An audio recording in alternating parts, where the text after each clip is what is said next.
Good morning, everybody. Let's hop around a little Torah here. So, amongst all the Yom Tovim, we're talking about commerce on Shabbos, and the basic thing that we talked about until now was the Schir Yaim, an employee by the time, is usher to do work for you on Shabbos, even if you didn't direct them to do work specifically on Shabbos, because when they work on Shabbos, they're working only because you had originally ordered them to, and you're paying them by time. So it's like they're a shliach of yours to do that work on Shabbos. And the Mishnah Berurah on page 12 cautions everybody regarding maids, a shifcha. Today we don't call them maids, we call them cleaning help, or we call them nannies. We have all sorts of nice words because we don't like to think we have slavery anymore. But lamaisa, what about a maid who's paid? He says they have to be very careful they don't do malacha. B'veis Yisrael, they do not do work in a Jewish house. Even if their owners did not specifically direct them to do this malacha, because they are schurim l'cha malachos, because they're hired for all sorts of forms of work. And therefore, whatever they're doing b'shlichus their employer. Now, today I want to point out we have a carve out to this. When the malacha they're doing is specifically for themselves to make their life easier.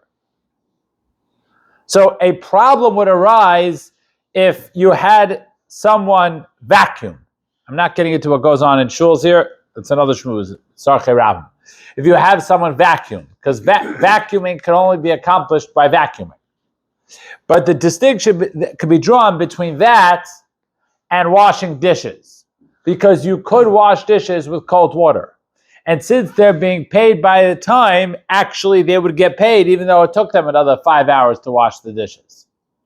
So when they use the hot water, they're not doing it b'tzivui b'aleim. Their owner is just as happy, right? They're not hired to do any work that specifically involves a malacha on Shabbos. Okay. And the Gan Rava over here, on page 13, elaborates on this concept of 3 lines down from where the gray is. He says like this, just to review the concept, anytime you're hired per diem or for time, there's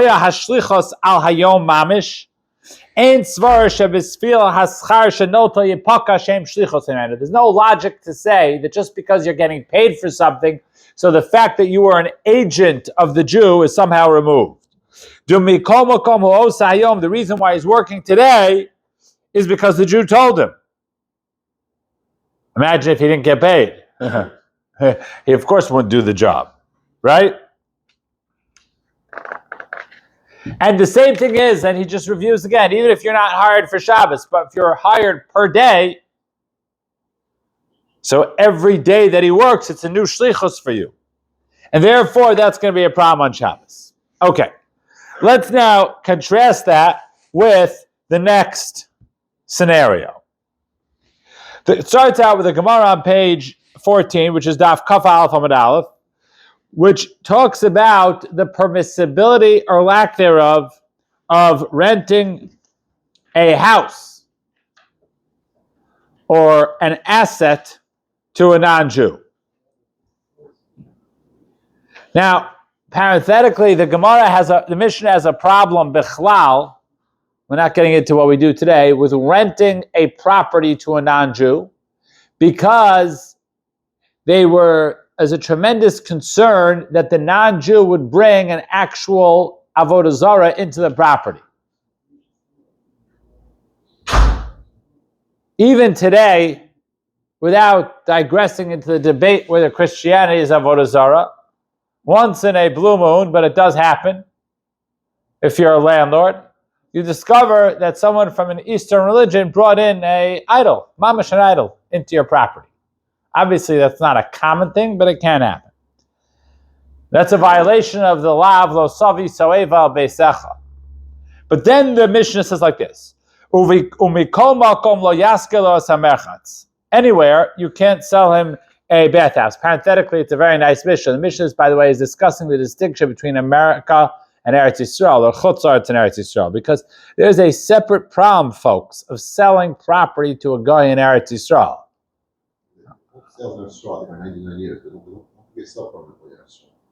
Okay, you are discussing another matter. You are discussing the fact that an entity called the KKL, the Keren Kayemet Yisrael, owns the vast majority of the land in Eretz Yisrael. Or the church. Right. That has nothing to do with this conversation. That is because there's a violation of Lo Schanim. You're not allowed to sell property, land, to a non-Jew in Eretz Yisrael, and that's another shmooze. In any event, Lo Yasker Lo Samerchatz, you cannot rent to a guy a bathhouse. Why? Because it's called based on the Jew's name. Oh, let's discuss this. On Daf Kaf Aleph Hamid Beis and Avodah Zarah, the Gemara discusses this. Tanya the Brisa says where the gray is. Rabbi Shimon Gamliel Omer, Lo Yiskar Adam Erchatz Lo Avricham, a person should not rent a bathhouse to a guy because it's called on his name. And the guy does malacha on Shabbos and Yontif in the bathhouse. And people are going to say, the Jew's bathhouse is open on Shabbos and the Jew is getting profit. Again, we're not talking about where the guy is your employee. I want to clarify that. We're talking about where you actually rent the bathhouse to the guy. So in terms of the malacha, he's doing it solely for himself.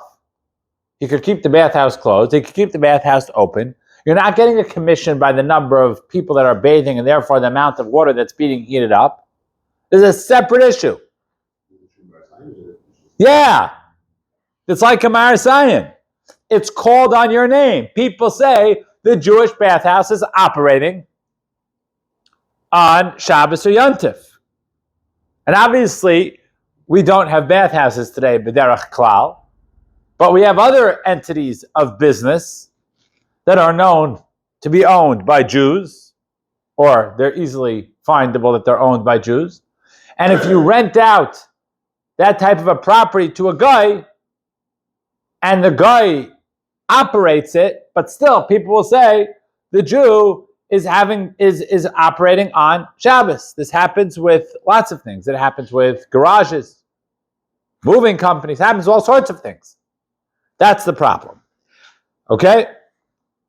And then we say, what about to a kusi? A kusi is fine. He'll do malacha on Chol Moed. Chol Moed, kusim did not believe in. Because it's all a drasha. It's not specifically, and the Gemara solves that. But he says you're allowed to rent out your field to a guy. What is the difference between a field and a bathhouse? It works like this. My taima, arisa arisuse ka'avid. Most times, when someone else works in your field, they are working on a sharecropping deal. A bathhouse also, someone will say it was sharecropped. Sharecrop is a fancy way for saying commission. The Gemara says, Arisa demerchatz of the entry. So we see a very important principle. A type of asset that's normally rented out on commission basis, you're allowed to rent out on Shabbos. Because someone will say, the Jews thing is operating, the field is on. No, I see the guy's there, the guy's running it. It must be he's doing it for himself. He's a sharecropper. He's running it on a commission basis. But if it's the type of asset that's normally run in an employer-employee basis, and now, all of a sudden, you rent it out to the guy, now it's Marasayan. Let's say a bowling alley. It's a great example. Okay? Most people do not run bowling alleys, to the best of my knowledge, on commission. There's a guy who owns the bowling alley, and we're not talking about that you get a bonus. And then there's the manager of the bowling alley and his employees. Now, if you had a guy rent out the bowling alley for Shabbos, that would be a big problem. Everybody would say, the Jews' bowling alley is opened on Shabbos. But there are other businesses that are rented out on a commission basis. An example of that used to be, before it stopped, would be a taxi cab company. Okay, now we have Uber, so they're gone.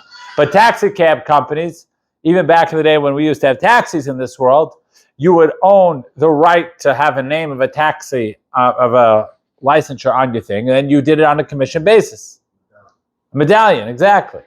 So that would be mutter. You're working for yourself. You're working completely for yourself.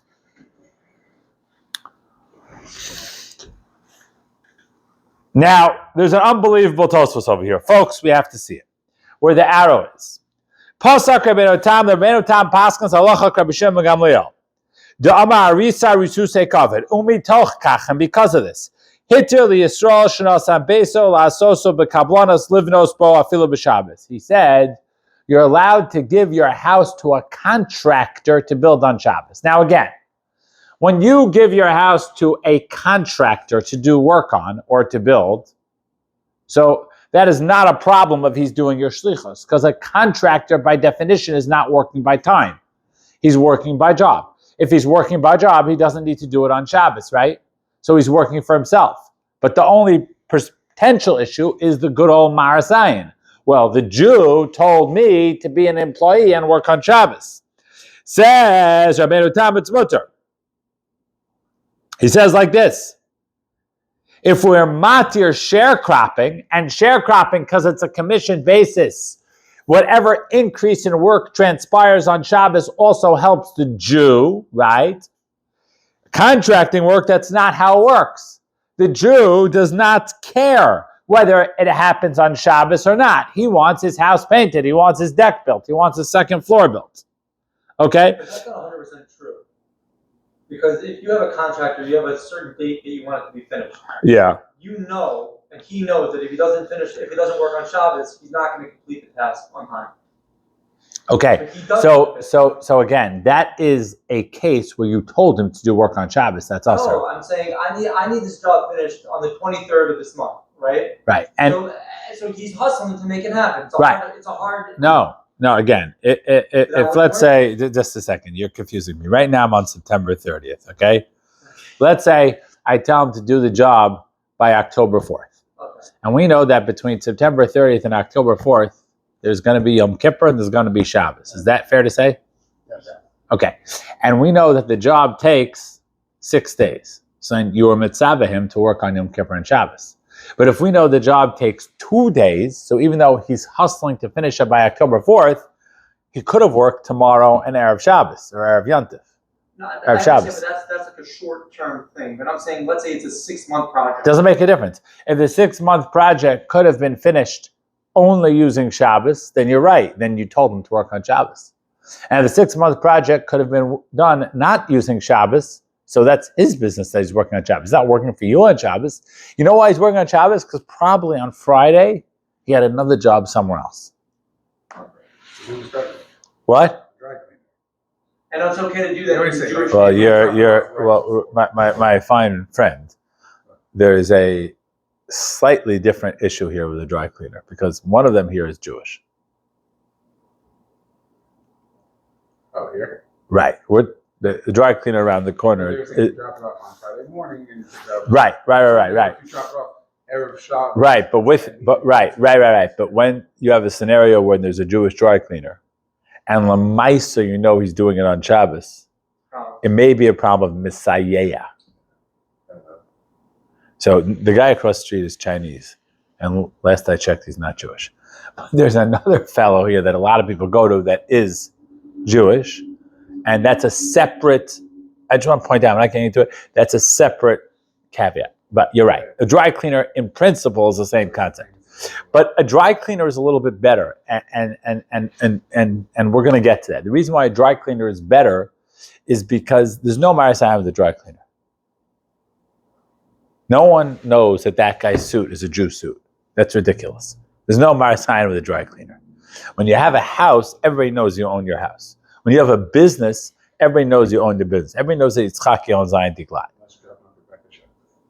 Okay, in a chinami. But the point is, even so, it's bitzina. No one sees it. If you see a guy, if let's say Chas v'Shalom Ayin Tiglat was open on Shabbos, everybody in this town knows it's owned by a Jew, and anybody walking to any of the 3 shuls that live around there would see that process transpire. Whereas by a dry cleaner, there's no, the clothing is cleaned in the back. It's bitzina, right? And anyways, you don't have a dry cleaner is not a public place, right? So it's a little bit different. And we're going to get to that. We're going to get to that. We're going to get to all that. We're going to get to all that. So that's what Rabbeinu Tam says. Rabbeinu Tam says you can have someone build a house and contract on Shabbos. I'm sorry, we don't have time to all toast, so it will take us 3 hours. The after the 2 dots says, perish to kablanas the vayas usher. It's usher to do contract work, have a guy do contract work on your house on Shabbos. And why is that? He goes through all sorts of discussions, but the main point is because someone who sees it is going to say, oh, he's an employee. He's working on a per diem basis, and you're going to go back to your Marasayan. Okay, we're going to stop here. The hour's counting. This is a fascinating conversation. Wait. Let's try to learn on Friday morning. I think